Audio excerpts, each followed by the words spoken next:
अब तक आपने सुना, बब्बन के सच बोल देने के बाद गांव वालों ने आयुष से माफी मांगी, साथ में खाना खिलाया। आयुष के लिए ये सब एक नया अनुभव था। पड़ोस के गांव अंबारी में सरपंच के बेटे की शादी में कुछ अनजान लोग एक डोली लेके आए और अगले दिन शादी में मौजूद सभी की लाशें मिलती हैं। अब आगे आयुष ने हमेशा की तरह घर आते ही सबसे पहले दिव्या को देखा और मन ही मन राहत की सांस ली। उसे हमेशा यही डर बना रहता था कि दिव्या कहीं उसे छोड़कर फिर से ना चली जाए। आयुष आज खाना खाकर आया था, इसलिए उसे खाना बनाने की जरूरत तो नहीं थी। अपने गंदे कपड़े बदलकर आयुष दिव्या के पास जाकर बैठ गया और उसे आज जो कुछ भी हुआ सब कुछ बताने लगा, जैसे एक प्रेमी या पति अपनी प्रेमिका या पत्नी को अपने दिल की सारी बात बताता है। आयुष ने कहा, दिव्या, पहले तो उन लोगों ने मेरी काफी बेइज्जती की, पर जब बब्बन ने सच बोला तो फिर उन सब के चेहरे देखने लायक थे। मुझे एक बात समझ नहीं आती कि मैंने उनका ऐसा क्या बिगाड़ा है जो वो सब मेरे साथ ऐसा बर्ताव करते हैं। सच में अगर दादाजी ने लोगों की मदद करने के लिए नहीं कहा होता तो अभी तक तो मैं चलो छोड़ो। लेकिन दिव्या, मुझे इस बात पर अभी भी यकीन नहीं हो रहा कि चंदन और दुर्जन सिंह ने पैसों के लिए बब्बन को मारने की कोशिश की। ऐसा तो था नहीं कि उनके पास पैसों की कोई कमी हो।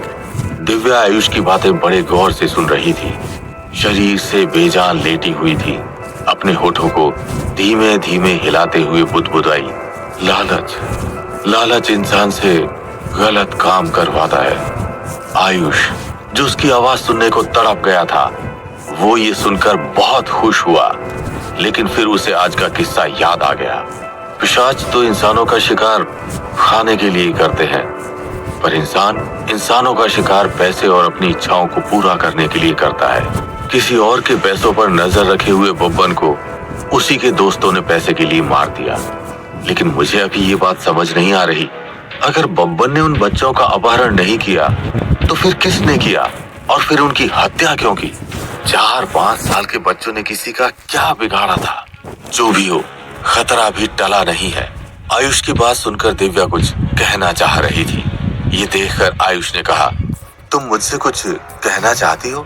दिव्या ने फिर धीमी आवाज में कहा, पिशाच ने बच्चों को मारा है।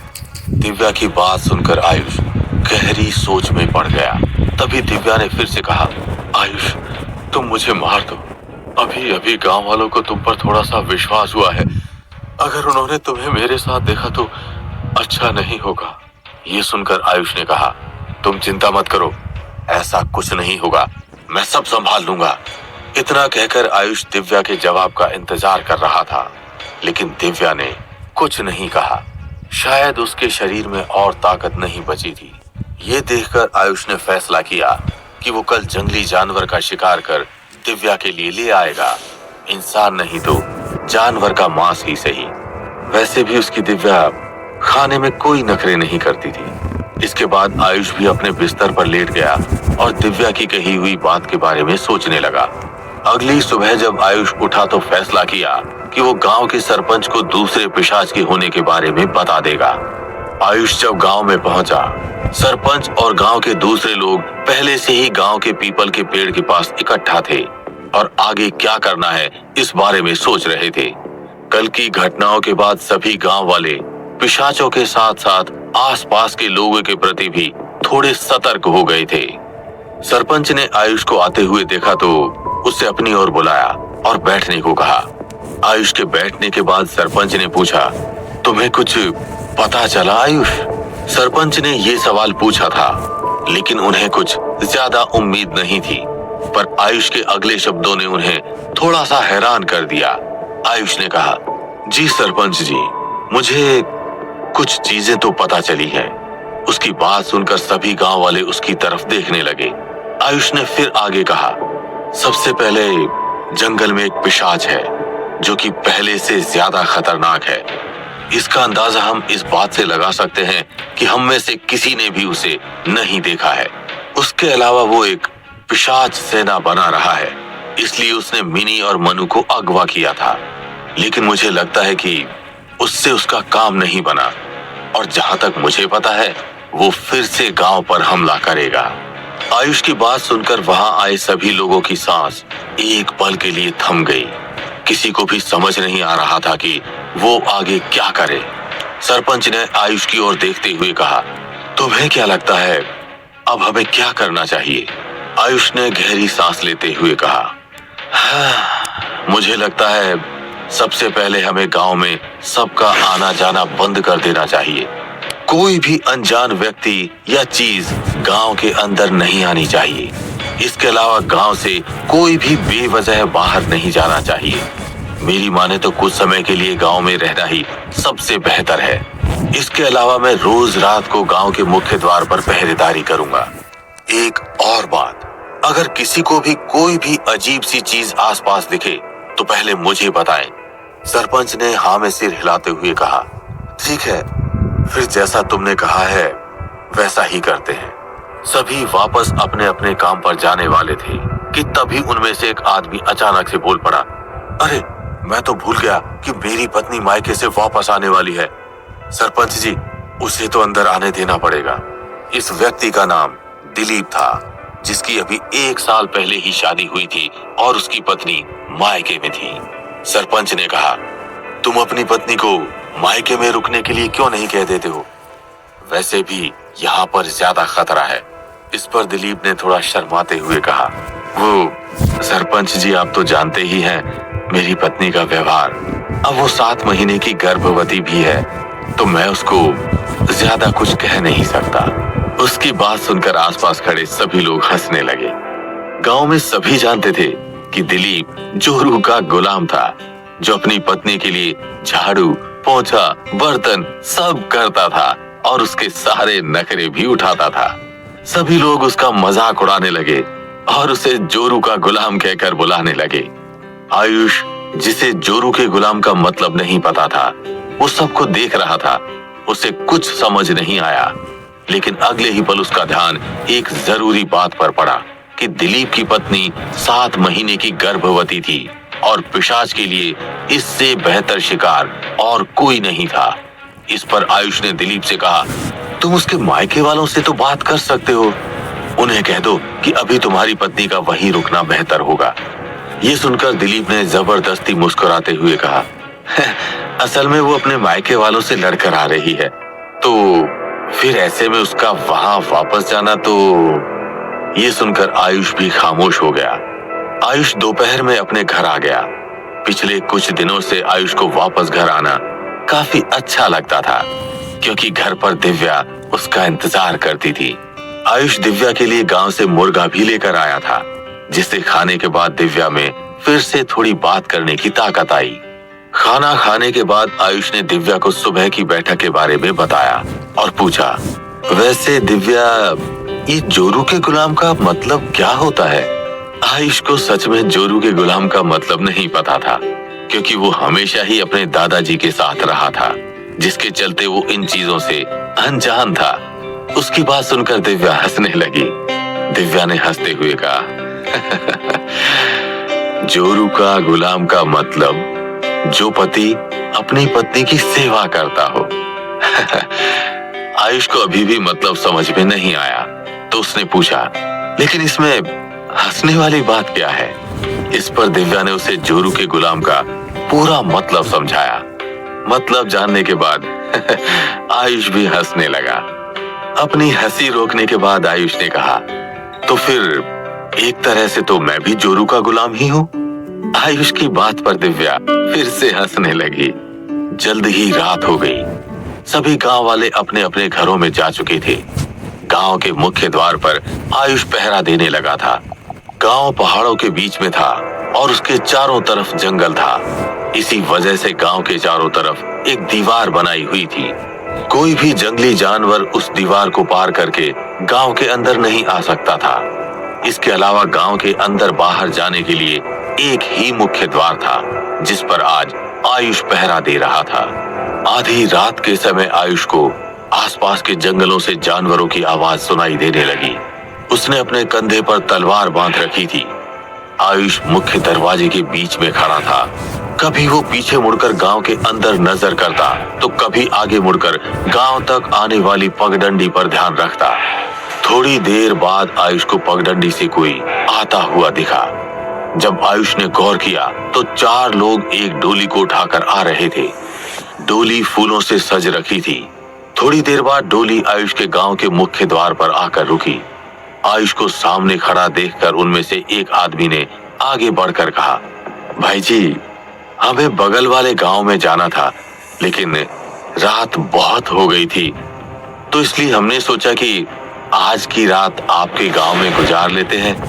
आपको कोई दिक्कत तो नहीं? इस पर आयुष ने मुस्कुराते हुए कहा, जी जी दिक्कत है। आयुष की बात सुनकर आदमी एक पल के लिए हैरान रह गया और फिर उसने कहा, क्यों भाई जी, अब चिंता मत कीजिए, हम सुबह जल्दी निकल जाएंगे। आयुष ने उन्हें एक पल के लिए देखा और कहा, बात वो नहीं है, लेकिन अगर आपको रुकना ही था तो पहले वाले गांव में क्यों नहीं रुके? इस पर उस आदमी ने हंसते हुए जवाब दिया, वो जब हम वहां से निकले तो शाम हो रही थी और हमें लगा कि हम जल्द ही अपने गांव पहुंच जाएंगे, पर फिर हमें देर हो गई। हमें बस आराम करने और खाने के लिए थोड़ी सी जगह चाहिए, फिर हम चले जाएंगे।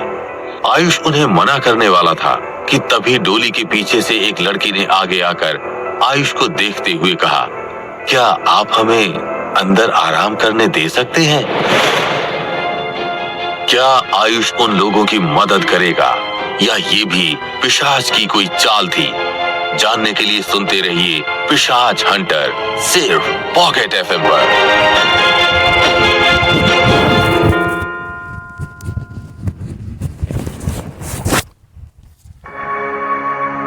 अब तक आपने सुना कि आयुष रात को गांव की पहरेदारी करने लगा। रात के वक्त आयुष के गांव में शरण लेने के लिए एक डोली के साथ एक अनजान लड़की आती है और अब आ गई। अंधेरी रात में आयुष के सामने एक खूबसूरत लड़की खड़ी थी, जिसके पीछे 4 लोग डोली उठाए हुए थे। लड़की ने बड़ी मीठी आवाज में उससे गांव में आने की इजाजत मांगी, लेकिन आयुष का ध्यान तो किसी और ही चीज पर था। उसने अपनी सिक्स्थ सेंस का इस्तेमाल किया और डोली के अंदर क्या है ये पता करने की कोशिश की तो उसकी आंखें खुली की खुली रह गईं। उसका हाथ तुरंत ही उसकी तलवार पर चला गया और उसने उन लोगों को घूरते हुए कहा, कौन हो तुम और इस डोली में किसकी लाश है? उसकी बात सुनकर लड़की घबरा गई और उसने डरने का नाटक करते हुए कहा, नहीं, जैसा आप समझ रहे हैं वैसा कुछ नहीं है। असल में कुछ दिन पहले ही मेरी बहन की शादी हुई थी, लेकिन जब उसकी डोली जा रही थी तब दुर्घटना के चलते पत्थर के नीचे दबकर उसकी मौत हो गई। हम उसके शरीर को उसके ससुराल लेकर जा रहे हैं ताकि वहां उसका अंतिम संस्कार कर सके। उसकी बात सुनकर आयुष थोड़ा सा शांत हुआ, क्योंकि वो भी जानता था कि गांव का रिवाज था कि दुल्हन का अंतिम संस्कार ससुराल वाले ही करते हैं। लेकिन तभी उसे अपने दादाजी की कही कुछ बातें याद आने लगी। एक बार उसके दादाजी ने उसे बताया था कि आयुष, हमारी दुनिया में बहुत सी अजीब सी चीज हैं, इसलिए हमेशा आंखों देखा सच होगा ये जरूरी नहीं है। खासकर भूत पिशाच के मामले में अक्सर कई सारे भूत साथ में मिलकर शिकार करते हैं। कभी वो बाराती का रूप लेकर किसी गांव के अंदर आते हैं, तो कभी रास्ते के किनारे छोटे बच्चों के रूप में खेल रहे होते हैं। उनके बात करने का तरीका इंसानों जैसा ही होता है, लेकिन वो इंसान नहीं होते। इसलिए कभी किसी पर भरोसा मत करना, खास के रात के अंधेरे में। दादाजी की बात याद आने के बाद आयुष ने फैसला किया कि वो फिर से पहले जैसी गलती नहीं करेगा। उसने तुरंत ही उन्हें देखा और कहा, देखिए, मैं नहीं जानता कि आप कहां से आ रहे हैं और कहां जाना है आपको, लेकिन आप गांव के अंदर नहीं जा सकते। उसकी बात सुनकर लड़की और वहां खड़े 4 आदमियों के चेहरे पर हल्की सी मुस्कान आ गई। लड़की ने अपना हाथ पीछे किया और आयुष पर वार करने के लिए तैयार हो गई। उसका हाथ धीरे धीरे पंजे में बदलने लगा, लेकिन उसने मुस्कुराते हुए कहा, ठीक है, कोई बात नहीं, हम वापस चले जाएंगे। आयुष ने हाँ में सिर हिलाते हुए एक अगरबत्ती अपने जेब से निकाली और डोली के पास जाकर जला दी। जब वो अगरबत्ती जला रहा था तो उसकी नजर अंदर पड़ी दुल्हन की लाश पर गई। दुल्हन का चेहरा चांदी की तरह साफ था। आयुष की पीठ उस लड़की की तरफ थी और वो उस पर हमला करने ही वाली थी कि तभी उसकी नजर आयुष की तलवार पर पड़ी और उसके पसीने छूटने लगे। अगले ही पल उसने अपना हाथ छुपा लिया और सबको यहाँ से जल्दी निकलने का इशारा किया। आयुष फिर से अपनी जगह पर खड़ा हो गया और डोली को वापस जाते हुए देखने लगा। उन लोगों ने एक पल भी और नहीं लगाया और जल्द से जल्द वहाँ से 9-2-11 हो गए। आयुष अभी भी इस बात से अनजान था कि दादाजी की तलवार ने एक बार फिर से उसकी जान बचाई। जब डोली उसकी नजरों के सामने से चली गई तभी आयुष को अचानक से एक ख्याल आया। उन्होंने कहा कि दुल्हन की मौत पत्थर के नीचे दबकर हुई थी पर उसके शरीर पर तो एक भी निशान नहीं था। अगली सुबह आयुष अभी भी गेट पर पहरा दे रहा था कि तभी उसे थोड़ी दूर से दिलीप और उसकी पत्नी हेमा आते हुए दिखाई दिए। कल शाम को दिलीप अपनी पत्नी को लेने के लिए उसके मायके गया था। आयुष ने रात में आने के लिए मना किया था, इसलिए वो सुबह जल्दी वहां से निकल गया। जब दिलीप और उसकी पत्नी गांव के मुख्य द्वार पर पहुंचे तो आयुष ने उन्हें रोककर कहा, दिलीप, गांव के अंदर आने से पहले मुझे तुम्हारी पत्नी का शुद्धिकरण करना होगा ताकि तुम्हारी पत्नी और उसके बच्चे पर कोई मुसीबत ना आए। आयुष की बात सुनकर दिलीप की पत्नी एक पल के लिए घबरा गई। उसे समझ नहीं आ रहा था कि क्या हो रहा है कि तभी दिलीप ने उसे पूरी बात समझाई। उसके बाद दिलीप और उसकी पत्नी ने आयुष को शुद्धिकरण करने के लिए हाँ कर दिया। सुबह का समय था तो काफी गांव वाले भी टहल रहे थे और जब उन्होंने आयुष को देखा तो वो सभी शुद्धिकरण की विधि देखने के लिए इकट्ठा हो गए। सरपंच भी वहां मौजूद थे। शुद्धिकरण करने के बाद आयुष ने दिलीप और उसकी पत्नी को देखा और कहा, दिलीप, अब तुम अपनी पत्नी को अंदर ले जा सकते हो। मैं फिर एक बार तुम्हारे घर आऊंगा। अगर कोई परेशानी हो तो तुरंत ही मुझे बताना। आयुष की बात सुनकर दिलीप ने मुस्कुराते हुए कहा, चिंता मत करो, कोई परेशानी नहीं होगी। तुम्हें तकलीफ लेने की जरूरत नहीं है। इतना कहकर दिलीप ने अपनी पत्नी की ओर देखा और कहा, घर चलें? मैंने तुम्हारे लिए आम का अचार बना रखा है। उसकी बात सुनकर आसपास खड़े लोगों के मुंह से हंसी छूट गई। इस बार आयुष भी हंस रहा था क्योंकि कल ही उसे दिव्या ने जोरू के गुलाम का मतलब समझाया था। दिलीप और उसकी पत्नी के जाने के बाद आयुष ने सरपंच जी के पास जाकर कहा, सरपंच जी, हो सके तो दिलीप के घर के आसपास कुछ लोगों को नजर रखने के लिए बोल दीजिए। कोई भी अनजान व्यक्ति उनके घर के आसपास ना जाए। दोपहर के समय आयुष गांव के मुख्य द्वार पर पहुंचा ही था कि अचानक से उसे खून की महक आने लगी। आयुष के मन में एक डरावना विचार आया और वो तुरंत ही दिलीप के घर की तरफ भागा और उसे देखकर गांव के बाकी लोग भी धीरे धीरे उसके पीछे आने लगे। आयुष जब दिलीप और हेमा के घर पर पहुंचा तो घर का दरवाजा अंदर से बंद था। इससे पहले वो कुछ करता, उसे अंदर से हेमा के चिल्लाने की आवाज सुनाई देने लगी। हेमा की आवाज सुनने के बाद आयुष जल्दी से दरवाजे को खोलने की कोशिश करने लगा पर कोई फायदा नहीं हुआ। आयुष घर के चारों तरफ घूमने लगा और अंदर जाने के तरीके ढूंढ रहा था, लेकिन सारी खिड़कियां बंद थी और अंदर क्या हो रहा था ये भी नहीं दिख रहा था। इसी बीच गांव के सारे लोग दिलीप के घर के पास इकट्ठा हो गए और उन्हें भी हेमा के चिल्लाने की आवाज सुनाई देने लगी। इस बारे में जब सरपंच ने सुना तो वो भी दौड़ते हुए वहां पहुंच गए। आयुष अभी भी अंदर जाने की कोशिश कर रहा था लेकिन उसे कुछ समझ नहीं आ रहा था। तभी उसने अपनी पीठ से तलवार निकालकर घर के दरवाजे पर वार किया। कुछ खरोंचे आई पर दरवाजा नहीं खुला। फिर उसने दरवाजे की कोने पर जोर जोर से लगातार वार किया। घर के अंदर से हेमा के चिल्लाने की आवाज आना बंद हो गई और चारों तरफ खामोशी छा गई। ये देखकर आयुष और घबरा गया। उसने एक बार फिर से अपनी पूरी ताकत लगाकर वार किया। इस बार दरवाजा झटके से खुल गया। जब आयुष अंदर गया तो उसके सामने एक खौफनाक नजारा था। हेमा का शरीर जमीन पर बेजान खून से लथपथ पड़ा हुआ था और उसका पेट चीरा हुआ था। उसके पेट से एक छोटी सी नली निकली हुई थी जो कि पास में पड़े हुए एक बेजान नवजात से जुड़ी हुई थी। पूरा कमरा खून से भरा हुआ था। ये देखकर आयुष का दिमाग एक पल के लिए दम पड़ गया। तभी अचानक से आयुष को कुछ गिरने की आवाज सुनाई दी और उसने कमरे के कोने में देखा। कमरे के कोने पर दिलीप डरा और सहमा सा बैठा था और उसके दोनों हाथ खून से भरे हुए थे।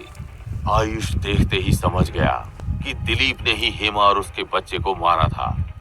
आयुष ने हेमा का तो शुद्धिकरण किया था, लेकिन वो दिलीप का शुद्धिकरण करना भूल गया, जिसकी वजह से ये हादसा हुआ।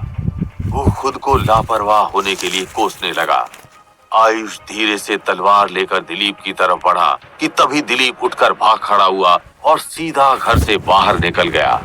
जब आयुष बाहर पहुंचा तो सभी गांव वाले इकट्ठा थे और उनके बीच में दिलीप जमीन पर गिरकर जोरों से रो रहा था और कहने लगा, आयुष ने मेरे बीवी और बच्चे को मार दिया। आयुष ने मेरे घर में घुसकर मेरी बीवी और बच्चे को मार दिया। सभी गांव वाले दिलीप को देख रहे थे, लेकिन किसी को भी उसकी बात पर यकीन नहीं था। उन सभी ने हेमा के चिल्लाने की आवाज सुनी थी और आयुष को दरवाजा खोलते हुए देखा था।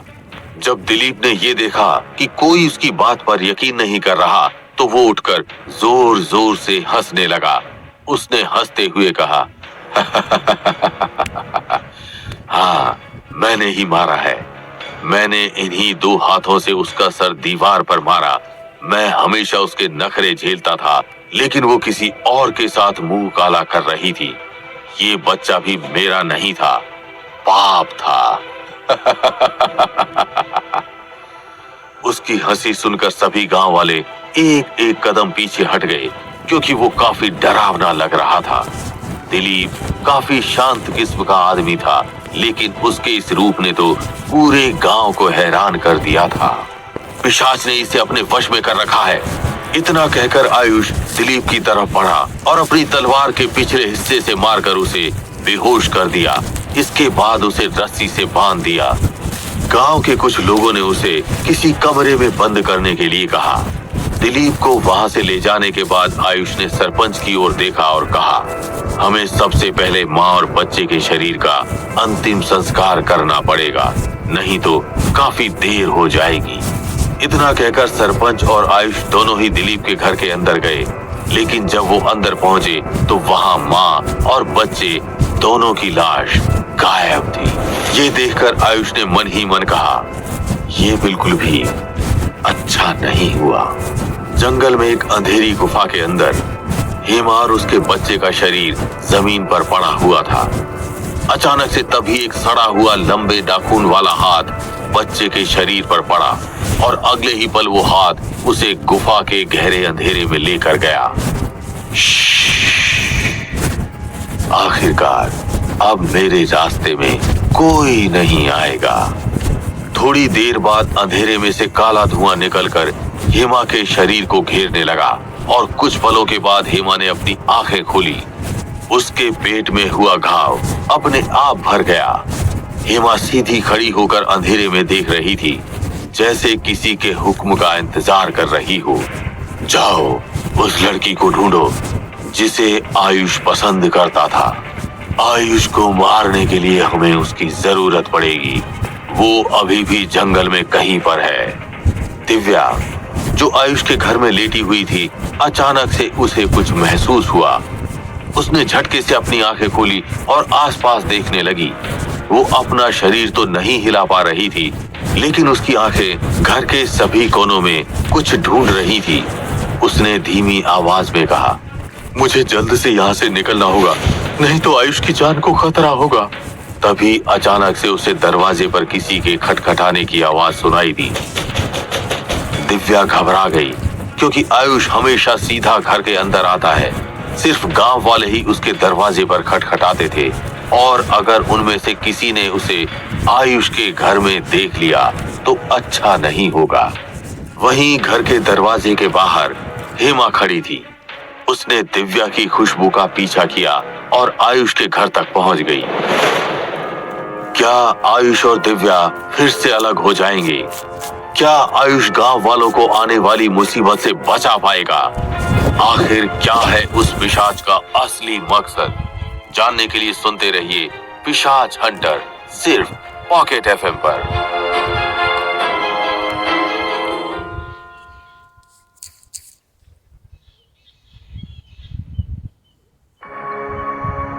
अभी तक आपने सुना दिलीप ने